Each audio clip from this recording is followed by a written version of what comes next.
a ser perseguido con arcabuces, como se decía entonces. Entonces decide sentar cabeza, y cómo lo iba a hacer si no, contrayendo matrimonio con una noble dama, a la cual, si bien a lo largo de la vida de esta noble dama le dará 10 hijos, 3 años después él ya decide hacer la carrera militar, y la carrera militar le da el pretexto, la excusa perfecta para huir del hogar, porque es nombrado al frente de las fuerzas de la corona española, que recogían a su vez fuerzas militares del norte del país, de Salta, de Tucumán, pero para traerlos aquí, a Buenos Aires, a enfrentar nada menos que a los piratas holandeses. Entonces eso era mucha ocupación. Luego lo llevan al revés, a sofocar rebeliones indígenas en el Chaco, etcétera. La cosa es que el hombre se la pasa siempre en esa... Lances guerreros y amorosos también, porque... Claro, decide volver, muere la esposa, y él dice, bueno, me voy a dedicar a ser hombre serio. Muere el padre, entonces dice, voy a administrar la fortuna.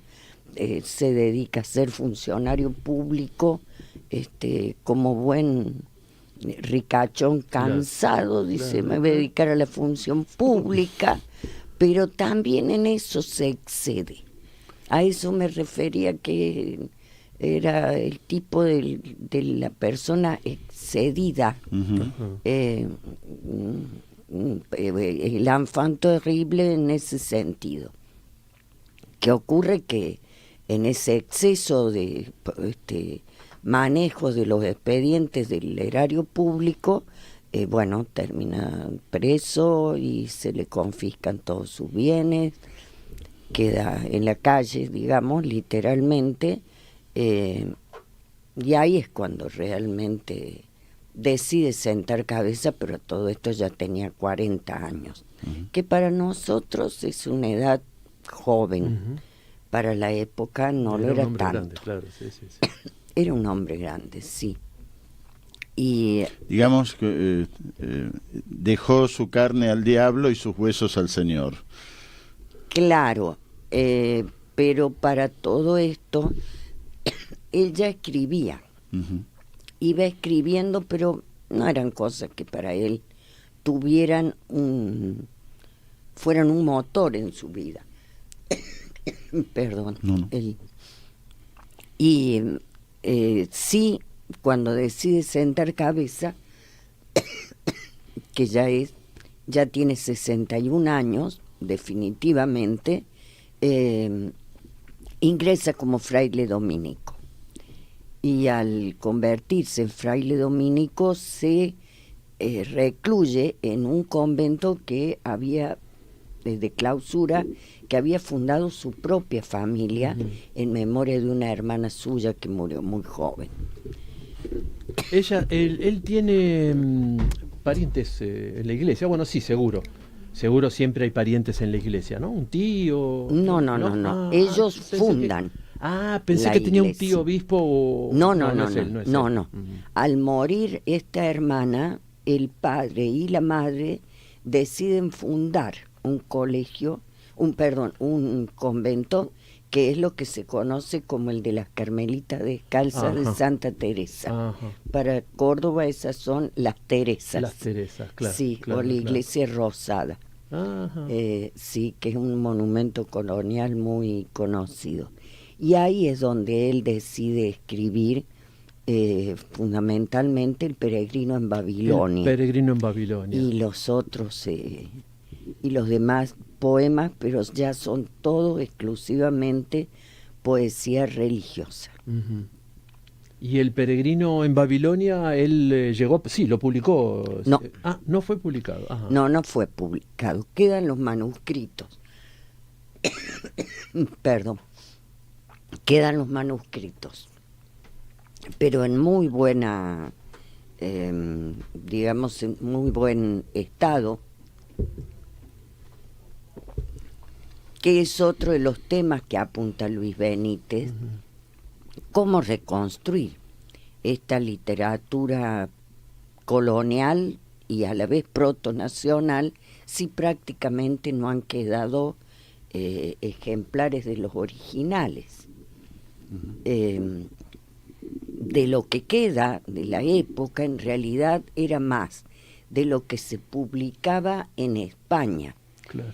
que a su vez que tenían autores que incluso a uno de ellos se lo da por mucho tiempo como el verdadero iniciador, que era Martín del Barco Centenera, Claro, con el poema La Argentina. con el poema La Argentina. Ujú. Pero lo que expone Luis es justamente que en realidad los marinos ya le llamaban a este territorio la Argentina antes, mucho antes, y las autoridades españolas mucho antes de que Martín del Barco Centenera escriba ese texto poético. ¿Y por qué? Porque sabían que este era el camino hacia La Plata. Hacia La Plata, claro, sí. Era la Argentina tierra del Sur. argentea. Y entonces, Ricardo Rojas, Claro.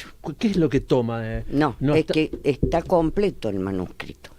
El manuscrito de Luis José de Tejeda, del Peregrino en Babilonia, y los poemas religiosos están completos. Ajá. Eso es lo que toma Ricardo Rojas para hacer su compilación. Probablemente porque tuvo buen lugar donde guardarlos. Es decir, ambos conventos, el primero que funda, que no voy a recordar en este instante el nombre, y las Teresas, son lugares que como si desde un comienzo hubieran sido pensados para durar no menos de 500 años. ¿Están en la ciudad de Córdoba estos conventos? Sí, están en la zona histórica. En la zona pensando histórica. en la humedad, ¿no? Deben tener paredes de piedra. ¿O fue casualidad? No, yo creo que se construían pensando en que los manuscritos, sí. no estando la imprenta, los manuscritos tenían que durar mucho tiempo. Sí. Mismo la imprenta, estando la imprenta sí. también. Bueno, estamos hablando de paredes de Claro. 50 centímetros, 50. la más angosta, ¿no? Estamos hablando de verdadero... A ver, son construcciones, está justamente la zona histórica o central donde se construyó la plaza, la catedral, la iglesia jesuítica, que es la primera de Latinoamérica en realidad, y las Teresas poco después, y están pensados, sí, como además toda esa zona era terrenos, y siguen siendo terrenos de la iglesia. Ajá. Son varias manzanas Ajá. del centro de la ciudad de Córdoba que aún pertenecen a la iglesia. Bueno, es toda una zona muy histórica, que no sé si está suficientemente preservada, pero no hablo solamente de las piedras. Disculpen que voy a hablar como se habló en mi familia. No, por ejemplo, a una cuadra de ahí estuvieron todo lo que fueron las barracas esclavistas, y de eso no ha quedado prácticamente un testimonio, y tampoco se ha recreado algo, ¿no? Entonces, bueno, pero es así. Qué raro que los arqueólogos no trabajaron, o no pudieron trabajar, o se edificó. Sobre las barracas hay otra edificación. Sí, claro, sí. está todo edificado. Sí. Como pasó en Buenos Aires también. Sí.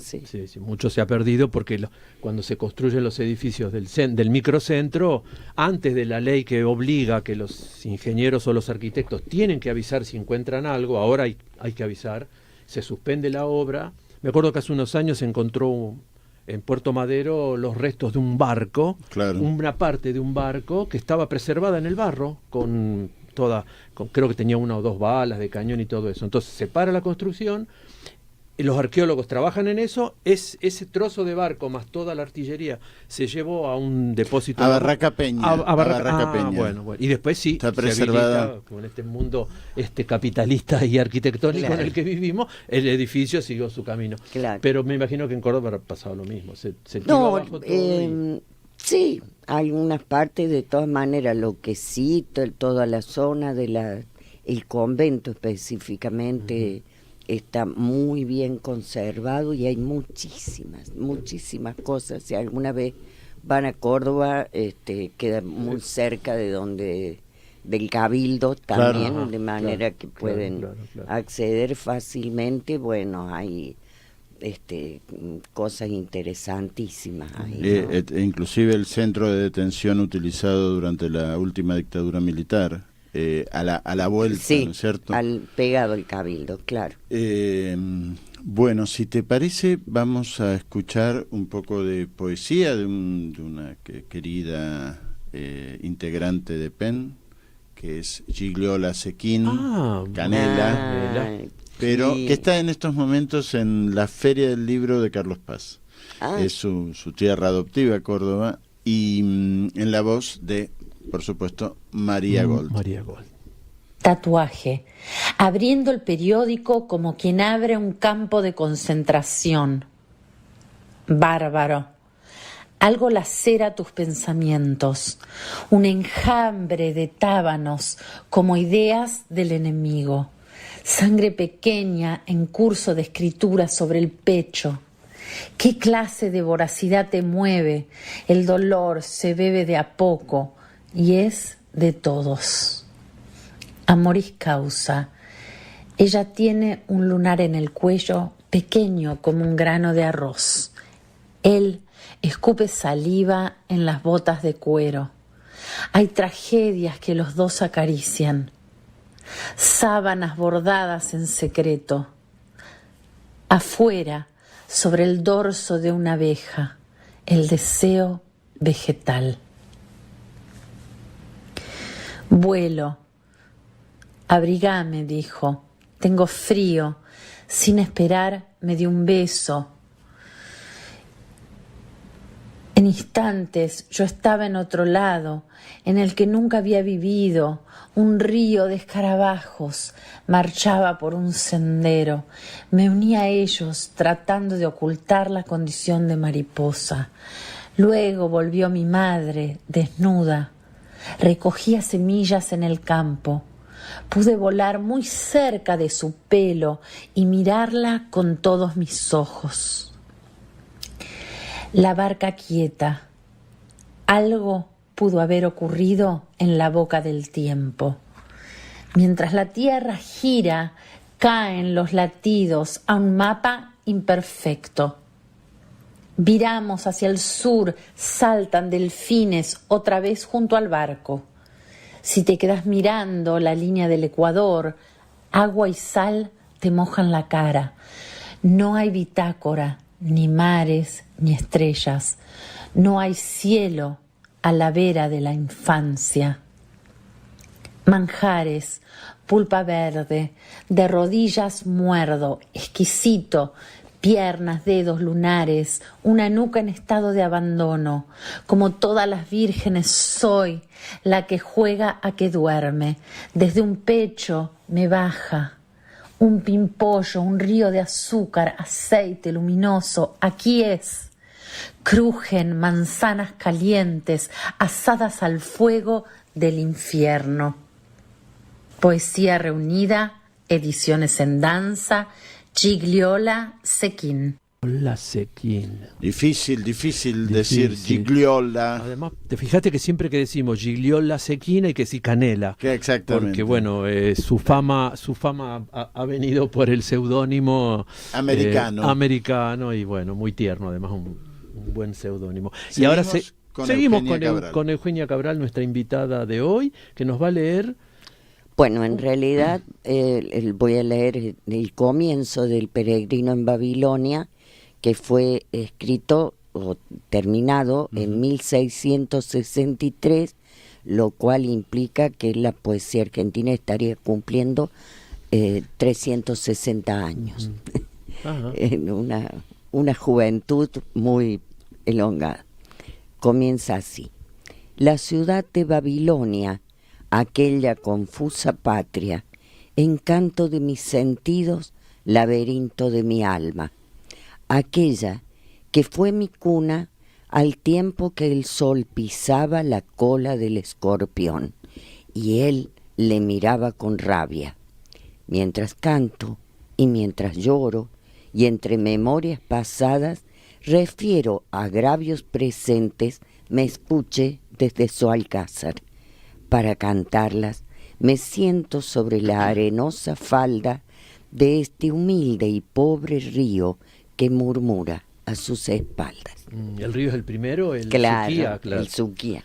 El Vos sabés Suquía. que este viernes 25 el Comité Federal de la Palabra, que preside dentro de PEN María Lanese y otros poetas rosarinos, convocan, celebrando a Luis de Tejeda y Guzmán, a un encuentro con escritores del interior que no son miembros de PEN, como Marina Coronel, Daniela Bastías, Marisol Santos, Clara Vic Caca, Diego Planisic, Lucas Ampor, Gustavo Tizoco, Pao Reta, Carlos Aldazábal, que es salteño, y Claudia Molina.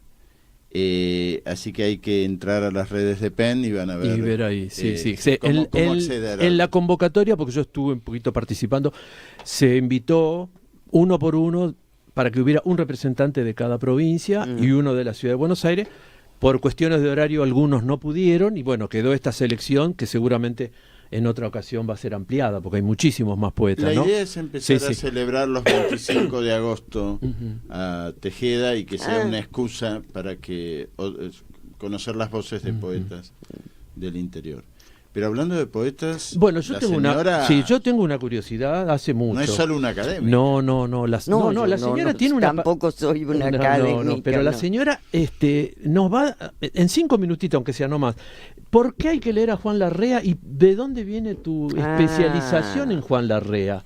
Que es un poeta muy interesante, que por ahí pasó o pasa, o bueno, dan ganas de volver a leerlo, ¿no? ¿Por qué, Bueno. ¿por qué Juan Larrea, el poeta vasco? Viene, como decía él, del aire. Ujú. Él decía que el hombre es precisamente la criatura más maravillosa del aire, en el sentido de la capacidad de transmisión de unos a otros que tenemos. Pero en lo concreto, porque lo conocía su nieto, Un Vicente personaje, Luis, ya lo personaje, su nieto. Sí, allá sí. por los años 90, y él me encargó recuperar la memoria de su abuelo, y yo, al principio me pareció una tarea ciclópea, y lo fue. Estaba en lo cierto. Solo debí tomarme más de 20 años hasta terminar, y porque era exhumar realmente todo. Tampoco Vicente se había ocupado de guardar, conservar cosas, solo me entregó 3 libros que tenía, y con Larrea nos unían 2 cosas: su propia poesía, que tiene algunas cosas maravillosas, y su amor por César Vallejo. Ah, claro, sí, claro. Su amor, Sí, su sí, dedicación Vallejo. obsesiva realmente a César Vallejo, y el hecho de que una personalidad como esa hubiera estado en Córdoba durante 24 años y que hubiera hecho tamaños aportes a Córdoba, porque no solamente fue toda la tarea publicada incluso por la Universidad de Córdoba sobre César Vallejo, sobre Rubén Darío, etcétera, sino además que fue uno de los organizadores de la primera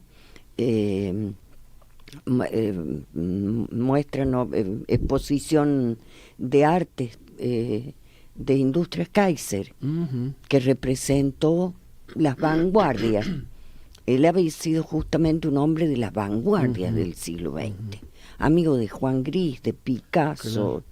En su casa había... ¿Algún Picasso? Sí, había Picasso, y había Juan Gris y Mi Dios. cosas por el estilo, sí. Entonces, todo eso es... O sea, ya sabemos, otro poeta para tener en cuenta. Y hay una poeta, que no sé si ustedes no sé si la conocés, esta poeta, Eugenia Cabral. Vamos a mostrar en la cámara su último libro. Juan, ¿está bien ahí? Su último libro, que es La ciudad de Amapolas, premiado con el premio... Es mi prima. Ella es la que ganó el premio. Esta es la Eugenia y como decimos en el interior, una prima que ganó el premio y que bueno, nosotros queremos recomendarle a ustedes. Borges era un grande, entonces era yo y el otro. Claro, a mí no, yo tengo una prima. Sí. Tengo una prima que se llama como Sí, yo se llama y igual gana que yo. premios Claro. y es tan humilde que viene a... Bueno, ¿y por qué Ciudad de Amapolas? Y ya no te molestamos más, Eugenia. No, ¿Por qué por Ciudad favor, de esto no es una Amapolas? molestia, esto es un honor. ¿Por qué Ciudad de Amapolas? Te habrá contado tu prima. Claro. Sí, me lo contó por las noches. Mira, es como una ciudad que para mí, muchas ciudades, ciudades bajo los efectos del opio, ciudades adormecidas, llenas de pesadillas, paralizadas. Hay mucha pesadilla acá. Hay unas lecturas conmocionantes, ¿no? No las vamos a leer porque no tenemos, pero me ha pasado leer algunas cosas y volver a leerlo porque me pareció... Es mi visión de lo que estamos viviendo. Más allá de que uno se pasa 23 horas, 50 por lo menos del día, luchando por vivir del lado de la luz, digámoslo así. Que la familia, los amigos, el hacer algo por la vida, sí, pero eso no quiere decir que no veamos. Estamos en medio de una guerra y todas las guerras que ha habido ya en este siglo. Sí, claro, sí. ¿No? Por ejemplo. Y bueno, esa es mi sensación desde hace mucho tiempo. Y justamente eso fue escrito sobre todo después de la invasión a Irak, que fue algo muy fuerte, la invasión a Irak, el sitio de Faluya y todo ese tipo de cosas para mí fueron, caramba, siglo XXI. Claro, 2003, efectivamente. Y así lo inauguramos. No solo las torres de gemelas. Otras torres cayeron en el mundo, ¿no? Claro. Y siguen cayendo, desgraciadamente. Claro. Pero, como diría Sabina, los diarios no hablaban de Los ti. diarios no hablaban. Los diarios no hablaban. Así que recomendamos La ciudad de Amapolas, premio Victoria Ocampo, de la prima de nuestra invitada, que se llama, ¿cómo ella? Eugenia Cabral, y que nos ha dado este honor de venir hoy al programa. No, el honor es mío. Bueno, vamos a agradecerle. Y la gratitud y el haberlo pasado muy bien, realmente. A la prima de la escritora, Sí, muchísimas gracias. Sí. Cariños a tu prima. Vamos a escuchar primero a Roxana Artal recordándonos quiénes de somos de qué va este programa. Sí. Y sospecho que después viene la columna de Susana Colli. Menos 10 dijimos. Si yo tengo, después de Roxana, tengo 2 minutos. Sí, claro. Mi escritora recomendada de hoy. Seguimos, como todos los miércoles a las 18 horas, con La responsabilidad de la palabra, el programa del Centro PEN de Argentina, por Radio Sónica Más.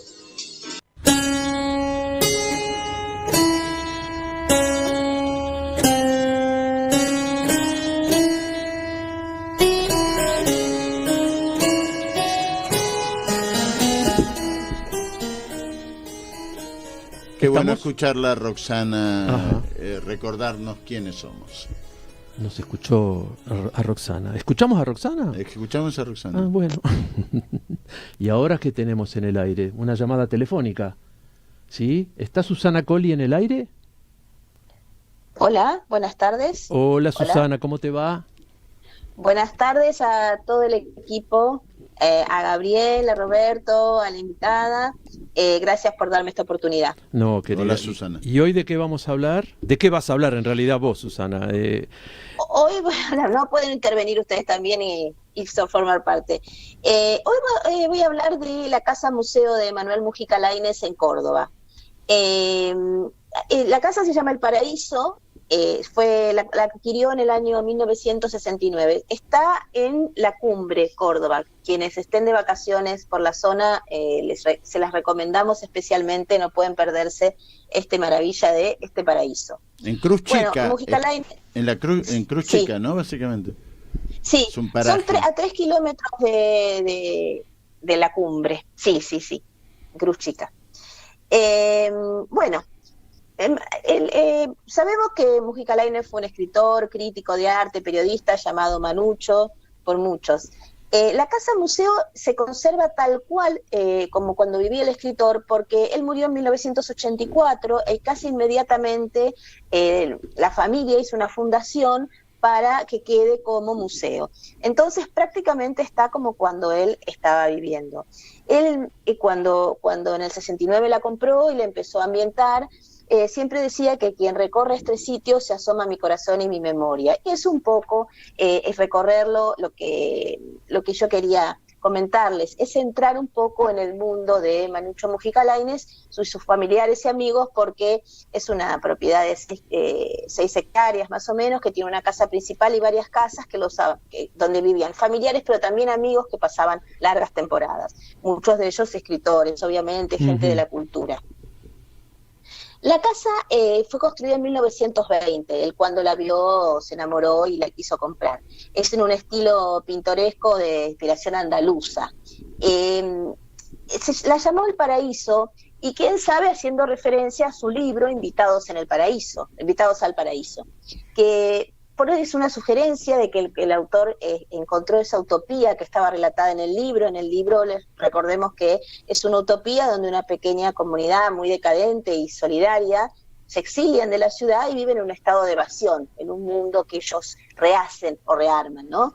Son personajes que son felices en ese mundo. Y quién sabe, él le puso ese nombre en homenaje o diciendo, bueno, podemos encontrar esa utopía acá. Al recorrer todos los rincones y mirar sobre todo en detalle de los libros, los dibujos, las esculturas, el mobiliario, los objetos y sobre todo las cartas que él tenía y las muchas reliquias historias, como entrar en un mundo del pasado, entrar en un mundo absolutamente culto, pero también es entrar en algo encerrado en esas 6 hectáreas, ¿no? Toda su colección y todos sus libros los trasladó desde Buenos Aires. Él trasladó prácticamente todo y se instaló a vivir. De su colección, por ejemplo, en la casa se ve parte de su colección de arte prehispánico, con otros objetos que trajo de distintos lados o que coleccionaba del mundo. Por ejemplo, en su escritorio, uno puede pasar y ver su escritorio. En el escritorio uno se entera que escribía a mano, porque están sus manuscritos y uno los puede ver. Y también una máquina, una vieja Gusto, porque él todo lo escribía a mano y después lo pasaba en esa máquina que tuvo desde que empezó a trabajar en el Diario de la Nación hasta sus últimos días. Era la única máquina que él utilizaba. Como él y su mujer era Ana de Alvear, eran descendientes de familias españolas, pero a su vez que se afincaron en el Río de la Plata, y de miembros prominentes de la política y de la cultura, ambos tenían como herencia una cantidad de mobiliario, objetos y de documentos históricos que son verdaderamente una sorpresa. Creo Por ejemplo, que descendía de Garay o ¿hay algo de Garay en la casa, no? De Gaspar de Alvear, Santa Teresa del Niño Jesús, su familia. Ajá. De Gaspar de Alvear ella, y él de Manuel Lainez. Sí. De Manuel Lainez, que es el que hizo la ley, obviamente. La ley de compensación de la educación. Ley de educación. Sí.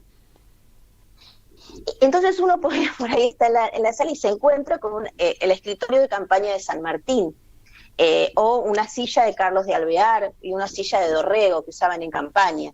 Y un montón de cartas que están expuestas, que son verdaderos documentos históricos, por ejemplo, de Mansilla Sarmiento, de Mansilla Mitre, ¿no? Toda una historia. Son familias que donde uno se mete un poco en la historia nacional a través de esas familias. El otro gran lugar es el tema de la biblioteca. Hay bibliotecas distribuidas por toda la casa. Él llevó 12.000. Fue mucho problema llevarlos, tuvo que llevar camiones y camiones porque se llevó todos sus libros, más o menos hay 12.000 títulos. Y en el fumoir, que es donde recibía gente y donde se sentaban a charlar, hay una gran biblioteca también. Y además retratos y fotos de los amigos y retratos que le hicieron. Y ahí podemos ver sus amistades, como por ejemplo Silvina Burri, que era una gran amiga, Sara Gallardo, Borges. Hay retratos de todos ellos firmados, obviamente, ¿no? Y además, a lo largo de la casa, algo de colecciones de arte. Recorriendo la casa uno se va enterando de algunas cosas. Por ejemplo, él era muy religioso, pero a su vez muy supersticioso. Todo el mundo comentaba que era absolutamente supersticioso. Entonces en la casa se puede ver, por ejemplo, una estela funeraria hindú del siglo XII, pero que atrás tiene una maldición. Y él solía decir, uy, hoy estoy con la maldición del hindú. O, por ejemplo, tiene una colección de manitos protectoras brasileras que las dispuso en el baño, por ejemplo, y que está tal cual como él lo había dejado. Y otro gran espacio que se invita a recorrer y que la verdad que sobre todo uno si viaja en verano a Córdoba es un lugar que es un páramo, es ese parque a lo largo de las 6 hectáreas. Tiene como recovecos, porque además está parte de la sierra, entonces tiene distintos espacios, está sembrado, no por un paisajista, sino como se fue haciendo la mujer de él y los jardineros fueron sembrando. Tiene muchos árboles, tiene flores, frutos, arbustos. En la salida, lo que era antes la entrada, digamos, a la casa, por lo que llama la Puerta del Paraíso. Y mandó a hacer una puerta que es vidriada, pero que tiene en bronce todo representado el mito del paraíso perdido. Toda una experiencia que se recomienda hacer con mucho tiempo, porque además uno entra y hay un video explicativo. Siempre se recomienda hacer con las visitas guiadas porque realmente son sumamente instructivas, permiten meterse en el mundo de otra manera. Sí, vale la pena, la visita guiada vale la pena, sí. Sí, y además sabés que tomarse tiempo a ver, obviamente no se pueden sacar los libros de las bibliotecas, pero se puede recorrer y mirar los lomos de los libros, ver sus lecturas, ver sus inspiraciones, ver la cantidad y la amplitud de sus lecturas, ¿cierto? La casa esta, a diferencia de otros casas museo, no depende ni de la provincia ni de la municipalidad, sino de la fundación. Es subvencionada pura y exclusivamente con la Fundación Múgica Laínez. Perdón, Susana, no sé si estoy equivocado, hubo algún problema hace unos años, ¿no? Querían cerrarla, no había fondos. Sí, no había fondos. Hubo una denuncia en un momento que finalmente fue judicializada. Y ahora la fundación vive pura y exclusivamente de donaciones y de lo que cobra de las entradas. Y además hacen actividades, porque tienen sala de proyecciones, hay muchas actividades culturales, sobre todo ellos quieren difundir el tema del amor a la lectura. Por ejemplo, hay muestras, hay talleres de escritura, hay una galería de arte, que está justamente ahí nomás en la entrada, y hay un anfiteatro al aire libre, ¿sí? Son varias casas, entonces había algunos departamentos donde alojaba amigos y escritores, etcétera, que siguen estando. Sí. Ahí hizo un gran trabajo Ana Mujica, la hija de Manuel Mujica, que está a cargo de la fundación, es una historiadora reconocida. Y también apoyó mucho Teresa Parodi en ese momento como ministra de Cultura. Sí, digamos que la provincia de Córdoba no había estado demasiado a la altura en ese momento con el apoyo. Sí, estuvo un tiempo estuvo cerrada. De hecho, está abierto. No siempre, en verano tiene un horario, en invierno tiene otro. No siempre, o sea, hay días de semana que no están abiertos porque realmente es muy difícil sostener. La casa está impecable. Vivió de 1969 a 1984 y desde ahí pasó directamente a ser parte de la fundación. Bueno, muy bien. Bueno, les quería agradecer antes que nada esta oportunidad e invitar a los seguidores, si quieren, a seguir enterándose. Hay más información donde pasamos horarios, información sobre la Casa Museo en nuestra página de Instagram y de Facebook de La Museadora. La Museadora, efectivamente. Muy lindo, hoy lo vi. Es un proyecto que tengo con otra profe de historia y colega Yela Esteves, y ahí difundimos y publicamos todas las experiencias del museo, y sobre todo difundimos los horarios, formas de llegada, etcétera, toda información práctica que pueda servirles también, además de que contamos más sobre esta casa museo y sobre las experiencias en los museos. Bueno, la museadora entonces en Instagram, profesora Colli, muchísimas gracias, hasta la próxima. No, gracias a ustedes, gracias por la oportunidad. Un abrazo, querida, un abrazo. Gracias.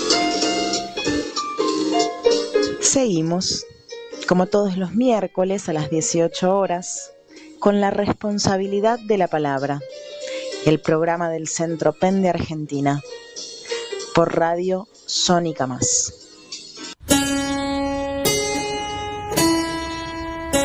Bueno, después de la museadora, quiero hacer un pequeño recordatorio. Le contamos a Eugenia, mi columna en el programa es rescatar escritoras poco conocidas o olvidadas que vale la pena volver a leer. Y hoy quiero rescatar una escritora que, aunque el año pasado le dedicamos unos minutitos, yo hacía una columna sobre los premios Nobel el año pasado, y le dediqué unos minutitos, hoy quería dedicarle un poquito más, que cumplió 70 años hace unos días y se llama Herta Müller.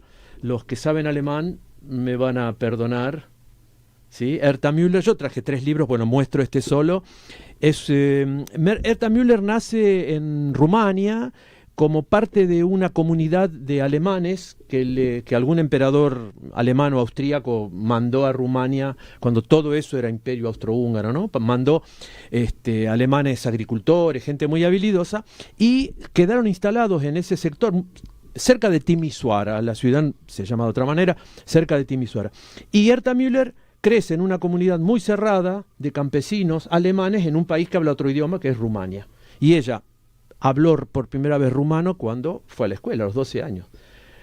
Con el tiempo se convierte, estudia como profesora en letras y traductora del alemán, y su escritura es muy descarnada, su escritura es muy sencilla.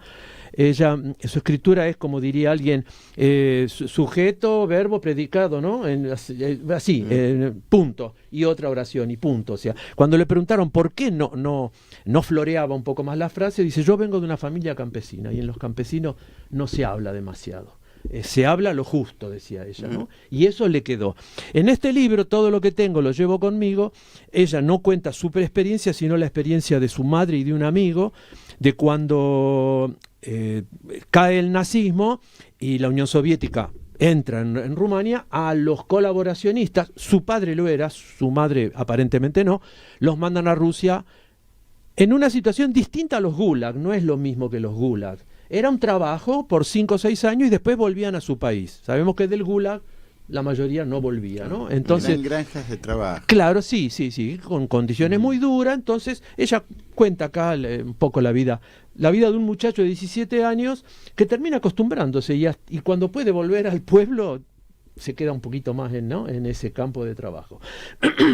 Herta Müller recibe el premio Nobel en el año 2009, en coincidencia con la caída del muro de Berlín y la caída de la dictadura de Ceausescu en Rumania, ¿no? Un poco como que la academia, que dice que no se mete en política, siempre tiene algún premio a mano para recordar algo. Y no les voy a leer de este libro, sí les voy a leer un fragmentito de su discurso del premio Nobel. Yo, además de los premios Nobel, también le he leído los discursos, y algunos son increíbles, otros son muy aburridos, pero el de esta mujer es... El de Camus, por ejemplo. El de Camus es maravilloso, el de Albert Camus es maravilloso. El de Harold Pinter. Ese no lo encontré, lo vamos a tener en cuenta.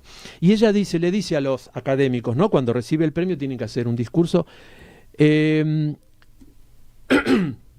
¿Tienes un pañuelo?, me preguntaba mi madre cada mañana en la puerta de casa, antes de que yo saliera a la calle.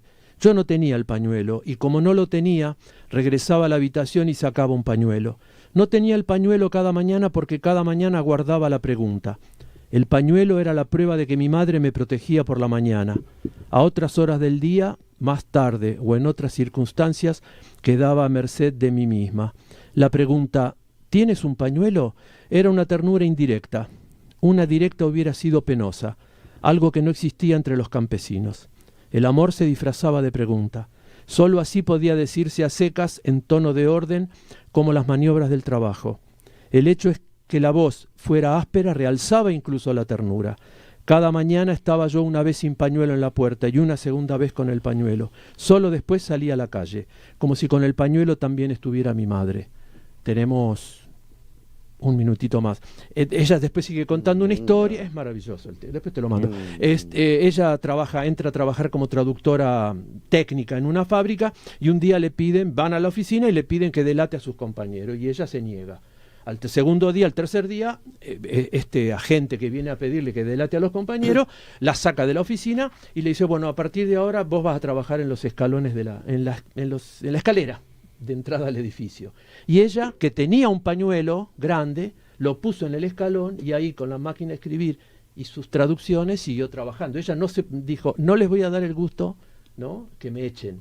Entonces ella siguió trabajando en la escalera gracias al pañuelo grande que su madre le decía. Entonces termina diciendo, cuando termina todo el largo discurso, dice, me gustaría poder decir una frase para todos aquellos que en las dictaduras todos los días hasta hoy son despojados de su dignidad. Aunque sea una frase con la palabra pañuelo, aunque sea la pregunta, ¿tienen un pañuelo? Puede ser que desde siempre la pregunta por el pañuelo no se refiera en absoluto al pañuelo, sino a la extrema soledad del ser humano. Herta Müller, miembro del PEN alemán. Efectivamente. Y me voy con música. Una reivindicación, ¿no? Nazik al-Malaika, la poeta iraquí. Malaika. La poeta iraquí, sí. Sí. La poeta iraquí es de hoy. Así que ese juicio por insanía. Una poeta maravillosa de Irak que descubrí hoy. Y hoy era su cumpleaños. Exactamente. Sí, esa sí. Por eso Malaika, por eso escuchamos Malaika muy bien. al inicio. ¿Y ahora qué escuchamos? Ahora nos estamos yendo, así que muchísimas gracias, Eugenia. A ustedes, realmente hermoso programa. Bueno, querida, muchas gracias, Susana Colli, y muchas gracias a Juan Burtin. Sí, Bartin, o Burtin, o bueno. Es internacional. Desde hoy un amigo más. Muchas gracias. Hasta el miércoles que viene. Nuestro operador. Hasta luego.